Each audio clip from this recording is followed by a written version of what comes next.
할렐루야. 오늘 이 토요일 아침에 또 말씀과 기도로 하루를 시작하는 여러분 가운데 주님의 크신 사랑과 은혜가 함께 하시기를 축복합니다.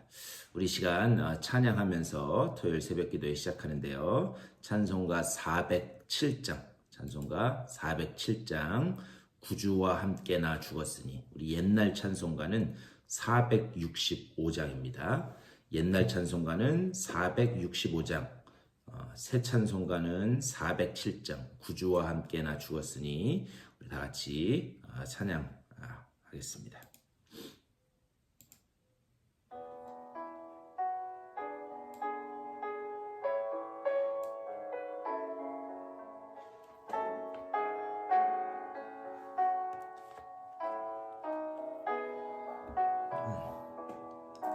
구주와 함께 나 죽었으니,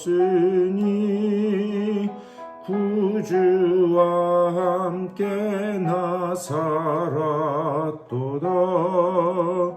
영광의 그날에 이르도록 언제나 주만 바라봅니다. 언제나 주는 날 사랑하사 언제나 새 생명 주시나니, 영광의 그날에 이르도록 언제나 주만 바라봅니다. 마음속에 시험을 받을 때와 무거운 근심이 있을 때에 주께서 그때도 같이 하사 언제나 나를 도와주시네. 언제나 주는 날 사랑하사 언제나 새 생명 주시나니, 영광의 그날에 이르도록 언제나 주만 바라봅니다. 뼈 아픈 눈물을 흘릴 때와 쓰라린 마음으로 탄식할 때 주께서 그때도 같이 하사 언제나 나를 생각하시네. 언제나 주는 날 사랑하사 언제나 새 생명 주시나니, 영광의 그날에 이르도록 언제나 주만 바라봅니다. 내 몸의 약함을 아시는 주, 못 고칠 질병이 아주 없네. 괴로운 날이나 기쁜 때나 언제나 나와 함께 계시네. 언제나 주는 날 사랑하사 언제나 새 생명 주시나니, 영광의 그날에 이르도록 언제나 주만 바라봅니다.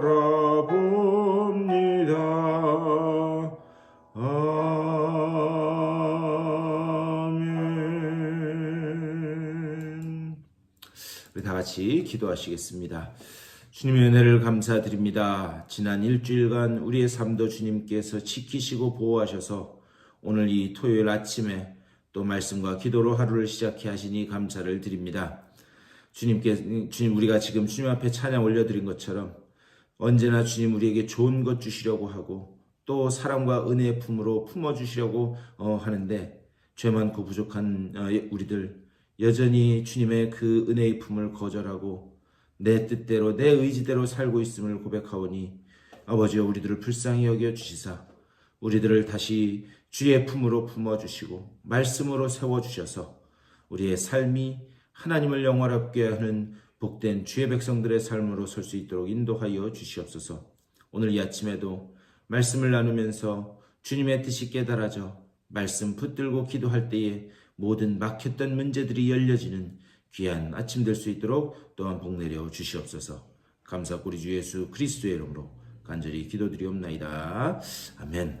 우리 하나님의 말씀 보시겠습니다. 오늘 신명기 18장인데요. 신명기 18장 우리 1절부터 8절까지의 말씀.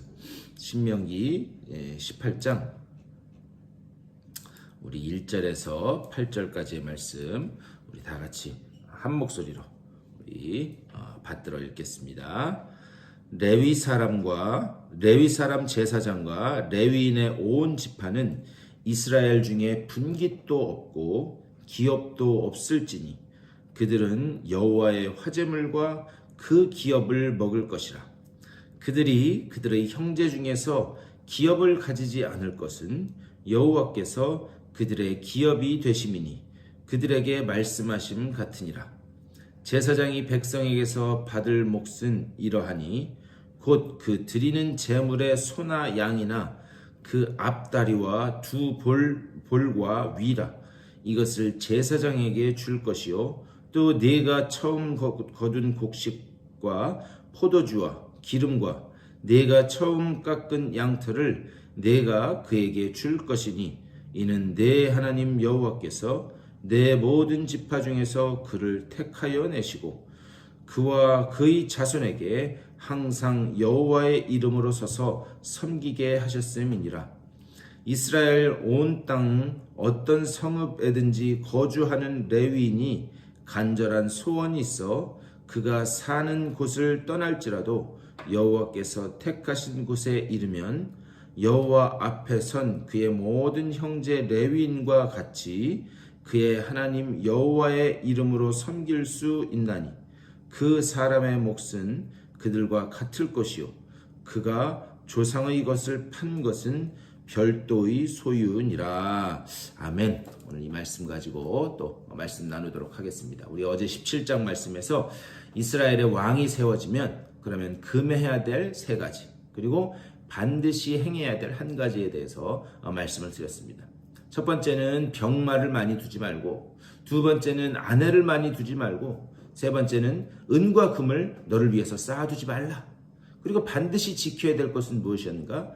말씀을 늘 곁에 두고 그 명령과 규례를 따라 행하라라고 하는 그런 말씀이었습니다. 근데 문제는 뭐냐?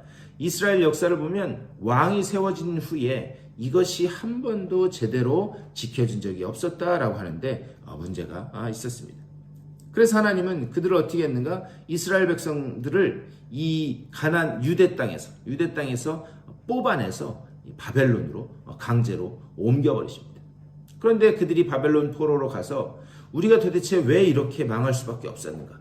그것을 깊이 묵상하면서 어떻게 하는가? 우리가 말씀에서 떠난 그 불순종이 우리가 이곳으로 올 수밖에 없었구나. 그렇기 때문에 이제는 이런 역사를 다시는 물려주지 말자. 그래서 거기에서부터 회당 운동이 시작되고 또 서기관들이 말씀을 가르치고 하는 그런 일들이 벌어집니다. 그러자 말씀에 대한 그 허기가 회복이 되자 하나님이 다시 그들을 원래 그 유대 땅으로 옮겨놓는, 결국 회복과 부흥의 길은 하나님의 말씀의 회복밖에 없다라고 하는 것을 그 이스라엘 역사를 통해서 하나님은 우리에게 말씀하고 계십니다. 그리고 오늘 어제는 그 말씀을 나눴고 오늘 18장에 들어와서 하나님은 내가 레위인에게는 이렇게 너희의 소유를 나누라라고 하는 그런 말씀이 이 앞부분에 나옵니다. 그리고 뒤에 가서는 내가 한 선지자를 세우겠다라고 그렇게 말씀합니다. 그래서 이 18장은 두 개로 나눌 수 있어요. 1절부터 14절까지의 말씀, 그리고 15절부터 22절 끝절까지의 말씀, 이렇게 두 개로 나눌 수 있습니다. 그래서 이 앞부분에서는 제사장인 레위 사람의 몫에 관한 그런 이야기가 나와요. 그리고 15절부터 뒷부분은 뭐냐? 내가 한 선지자를 이렇게 세우겠다라고 하는 그런 내용으로 구성되어 있습니다. 우선 오늘 말씀으로 들어가서 1절과 2절에서 이렇게 말씀해요.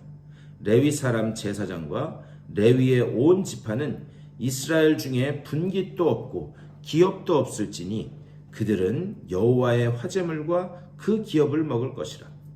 그들이 그들의 형제 중에서 기업을 가지지 않을 것은 여호와께서 그들의 기업이 되심이니 그들에게 말씀하심 같으니라, 이렇게 말씀합니다.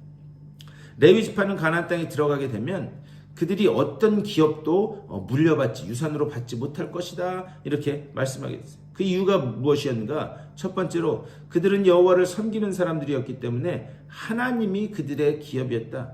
결국 하나님만 바라보고 살아야 되는 사람들이기 때문에 세상의 기업을 주지 않겠다, 이렇게 말씀하고 있어요. 그래서 그 다음에는 어떻게 하는가? 그들도 이 땅에서 삶을 살아야 되기 때문에 모든 다른 지파들이 각자 나누어서 그들을 돕는, 그들을 먹여 살리는 그것에 협력하도록 그렇게 말씀을 하고 있습니다. 그런데 우리가 오늘 말씀을 잘못 이해하면, 아니 레위 지파는 대단한 사람들이라서, 그리고 신령한 지파여서 이렇게 특별 대우를 받는 거 아니냐, 이렇게 생각할 수 있습니다. 그런데요, 이 레위 지파가 어떻게 시작되었는지 그 뿌리를 따라서 올라가 보면 전혀 그렇지 않다라는 것을 볼 수 있습니다. 특별히 창세기 49장에 보면은, 이 창세기 49장은 야곱이 12아들들에게 유언을 하는, 그리고 유언하면서 축복을 빌어주는 그런 말씀을 기록하고 있습니다. 그런데 특별히 창세기 49장 5절부터 7절까지의 말씀을 보면 야곱의 이 시몬과 레위에 대한 그런 유언이 나오는데, 사실 그거는 유언이기보다는 어떤 계시적인 성격이 깊게 담겨 있습니다. 이 계시적인 성격이 담겨 있다, 이게 무슨 말인가? 그 배경을 알아야 돼요. 창세기 34장 말씀을 보면 그 야곱의 딸인 그 디나가 세겜이라고 하는 이 히위족 속의 하몰이라고 하는 그 사람의 아들인 세겜에게 성폭행을 당하게 됩니다. 그래서 그렇게 몹쓸 짓을 당해요. 그런데 이 디나는 누구였는가? 여러분 아시는 것처럼 야곱에게는 아내가 넷이 있었어요. 그런데 그 첫 번째 아내가 레아였습니다. 그런데 그 레아의 아들들 중에서 시므온과 이 레위가 있었는데, 그런데 그 시므온, 레위, 그리고 또 이 디나, 이거는 한 엄마 뱃속에서 난 자녀들이에요. 그러니까는 자기의 친여동생이 몹쓸 짓을 당하고 온 것에 대해서 굉장히 격분을 하게 됩니다. 근데 그 창세기 34장 말씀 보면 디나에게 몹쓸 짓을 한 이 세겜이라고 하는 사람이 마음속으로 연모했던 것 같아요, 디나를. 그래서 그 디나를 위로하면서 내가 너를 아내로 맞이하겠다라고 하면서 이제 야곱에게 찾아옵니다. 그때 이 시므온과 레위가 동생에게 몹쓸 짓을 한 사람에게 어떻게든 복수를 해야 되겠다. 그래서 어떻게 하는가? 한 가지 계략을 짭니다. 어떻게 계략을 짜는가? 너희들이 우리와 결혼하기 위해서는 너희 모든 남자들은 반드시 이 할례를 받아야 된다. 그러자 이 세겜과 모든 그 히위족 속 사람들이 우리가 그렇게 하겠다라고 이야기해요. 그래가지고 한날 한시에 할례를 행합니다. 그리고 모든 남자들이 다 누워 있었어요. 그 통증 때문에. 그런데 그때 시몬과 레위가 그들을 쳐들어갑니다. 그래서 거기서 엄청난 사륙이 일어나고 그때 모든 그 히위족 속의 남자들이 다 몰살을 당하게 됩니다. 그래서 이때 어떤 일이 있었는가? 야곱, 그 아버지인 야곱이요, 시므온과 레위를 굉장히 비난을 해요. 그러면서 뭐라고 이야기하는가? 너희들이 나를 아주 해롭게 했구나, 위태롭게 했구나 라고 이야기해요. 혹시나 그 일 때문에 또 다른 전쟁이 벌어지는 것은 아닌가? 그것을 걱정하면서 너희들이 정말 해로운 일을 했다. 나를 위해서 이렇게 얘기해요. 그런데 그 말을 뒤집어 보면 자신의 딸이 당한 몹쓸 짓에 대해서는 아무런 그런 관심도 없었던 거예요. 오직 자신의 안위, 여전히 야곱은 그런 사람이었다. 자신의 안위만 걱정하고 있었다라는 것을 볼 수 있습니다. 그리고 이 사건 때문에 시므온과 레위가 아버지 야곱에게 등을 지게 됩니다. 그래서 이 아버지 야곱의 유언, 49장에서 하는 아버지 야곱의 유언은 이때 사건을 생각하면서 한 그런 유언이에요. 그러니까 이 유언이 이렇게 좋은 방향으로 나오지 않는 것을 볼 수 있습니다. 제가 앞에 레위에게 한 이 유언은 어떤 그 계시적인 성격이 있다 이렇게 말씀드렸는데 창세기 49장에서 한 그 유언을 보면 야곱이 그 뭐라고 유언을 하는가? 너희들을 아들들 중에서 나누겠다 이렇게 얘기해요.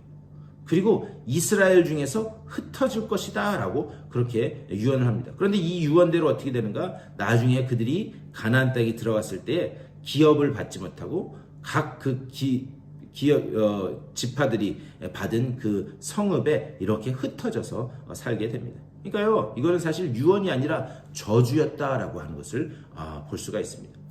그런데 참 놀라운 사실이 뭐냐? 출애굽기 32장 25절 그 이하를 보면 그때 이제 모세가 십계명 돌판을 받고 시내산을 내려옵니다. 근데 시내산을 내려올 때에 시내산 밑에서는 금송아지를 만들어 놓고 거기에 온갖 절하는 우상 숭배가 벌어지고 있었어요.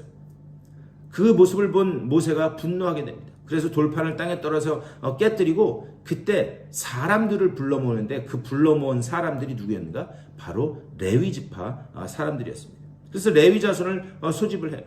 그래가지고 그 우상 숭배를 저지른 모든 사람들을 하나도 남김없이 다 처단을 합니다. 사실 이 레위 지파 사람들은 어떤 사람들이었는가? 조상 때부터 칼 쓰는데 아주 도 같은 그런 사람들이었어요. 그래서 그들을 통해서 우상 숭배한 사람들을 다 처단합니다. 그런데 나중에 이제 우리가 나중에 볼 텐데요. 이 신명기 33장, 34장 이제 이렇게 해서 가면 거기에서 모세가 12지파를 위해서 비는 그 축복이 나와요. 그런데 그 축복 중에 특별히 신명기 33장 8절하고 9절 말씀 거기를 보면 그 레위 지파를 이야기하면서 뭐냐? 하나님의 말씀을 준행하기 위함이었다 이렇게 얘기해요. 그러니까 그때 시내산 밑에서 우상 숭배하고 있는 사람들을 레위 자손을 통해서 다 처단한 것 이거 뭐였는가? 하나님의 말씀을 준행하기 위함이었다. 뭐냐? 동족을 심판해. 그러니까 동족을 심판한다는 게 아마 쉽지 않은 일이었을 거예요. 동족을 심판하는데 그 심판의 도구로 레위 자손들이 사용되었다. 그런데 그것이 그 동족들을 심판하는 그 심판의 도구로 사용되면서 뭐냐? 말씀에 위배되는 일, 말씀에 위배되는 일을 한 사람들이라면 그렇다면 형제들이라도 동의하지 않고 그들이 하나님의 말씀을 준행하는 일에 최선을 다했다. 나중에 모세가 그렇게 축복을 합니다.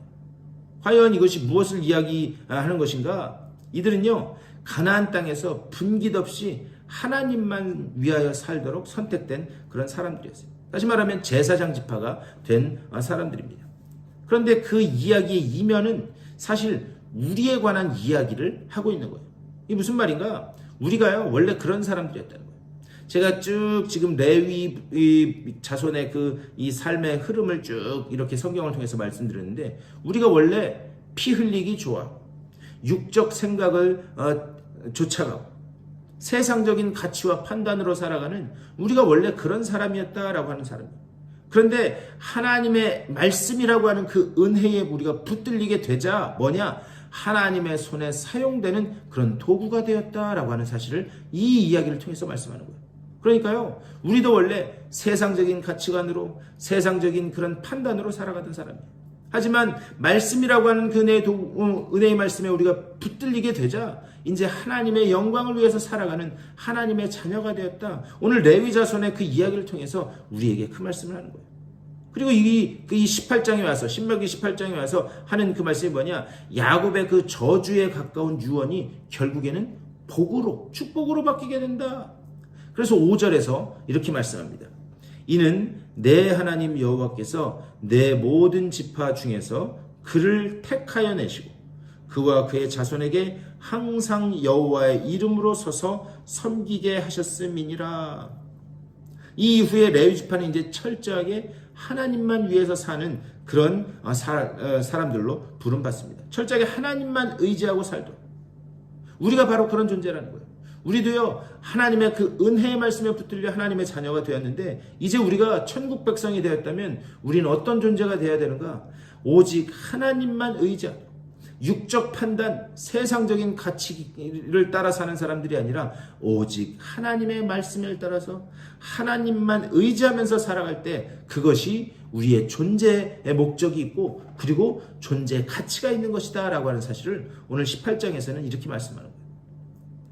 오늘도 이 말씀을 생각하면서 하나님, 이제부터는 내가 육적 판단을 따라 사는 사람이 아니라 세상적인 가치를 따라 사는 사람이 아니라 하나님의 말씀에 붙들려 그리고 하나님의 그 놀라운 은혜만 구하며 하나님만 의지하며 나아가는 내 삶이 될 수 있도록 인도하여 주시옵소서.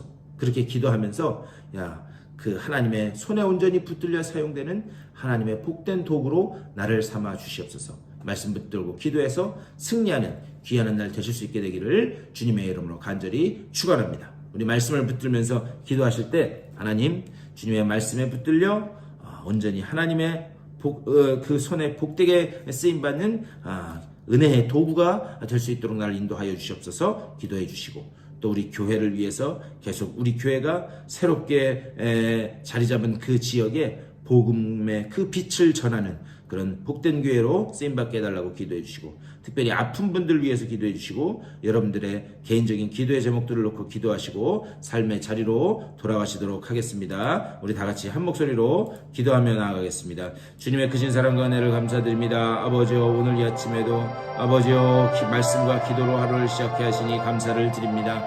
아버지여, 세상적인 판단, 육적 판단을 따라서 세상적인 가치관을 따라 살아가는 우리가 되지 않도록 주님께서 인도하여 주시옵소서. 오직 주의 말씀을 따라서 주의 말씀 가운데 참 소망이 있고 진리가 있음을 깨달으며 말씀대로 살아가는 것이 우리의 존재 목적이 밖에 살아가는 것임을 깨달아 아버지 하나님의 말씀을 따라 온전히 살아가는 우리 모두가 될 수 있도록 주여 인도하여 주시옵소서. 주여 간절히 간구하옵기는 아버지여, 우리가 하나님의 우리를 이 땅에 보내시고 또 우리를 부르신 아버지여 그 목적에 맞게 아버지여 나아가 주의 복음을 증거하는 복음의 자녀들로 다 설 수 있도록 주여 인도하여 주시옵소서. 우리들이 복음의 자녀로, 말씀의 자녀로, 은혜의 자녀로 섬으로 인하여 하나님의 그 말씀을 따라 온전히 서고 또 하나님께서 기뻐하시는 아버지여 그 주님의 자녀들로 다 설 수 있도록 인도하여 주시옵소서. 아버지, 우리 힘으로는 할 수 없습니다. 우리 능력으로는 할 수 없습니다. 주님께서 말씀으로 붙들어 주시고 성령으로 인도하여 주시사 아버지여, 주님 인도하시는 그 길로만 온전히 나아가는 우리 모두가 되게 하여 주시옵소서. 주여 간절히 간구하옵기는 아버지여, 주님께서 우리에게 새로운 장소를 허락하여 주시고 그곳에서 또 주님 앞에 영광 올려드리며 예배할 수 있도록 인도하여 주시니 감사를 드립니다. 아버지여, 우리의 그 드리는 아버지여 예배의 처소에 하나님께서 예비하신 백성들이 있는 줄 믿사오니 그들을 보내주시고 무엇보다 우리 교회가 그곳에서 아버지여 주의 복음을 온전히 증거하는 복음의 아버지여 그 구원의 방주의 역할을 아버지 온전히 감당할 수 있도록 인도하여 주시옵소서. 복음을 증거하며 그곳에서 하나님의 그 사명을 온전히 감당하는 복된 교회로 설 수 있도록 인도하여 주시고 이때 온 성도들이 한마음 한뜻으로 주의 사명을 감당케 하여 주시옵소서. 아버지, 육체의 질병으로 인하여 고난받는 이들이 있습니다. 한 분 한 분 찾아가 주시고 주님의 치유의 강선을 비춰주셔서 아버지여 주의 은혜의 손길로 다시 일어서는 귀한 역사가 나타나게 하시고 아버지여 그들이 다시 힘차게 일어나 주님 앞에 나와 예배하며 나아갈 수 있도록 주여 복 내려 주시옵소서. 아버지, 오늘 하루도 말씀과 기도로 시작한 주님의 귀한 백성들입니다. 아버지여 한 분 한 분 찾아가셔서 지혜로 능력으로 위로로 은혜의 품으로 품어주시고 오늘 하루도 말씀 안에서 승리하는 저들의 복된 삶 될 수 있도록 주여 인도하여 주시옵소서. 주의 권능의 손길로 주님 채워주심을 보게 하여 주시옵소서. 주여, 주님께서 함께 해주시옵소서.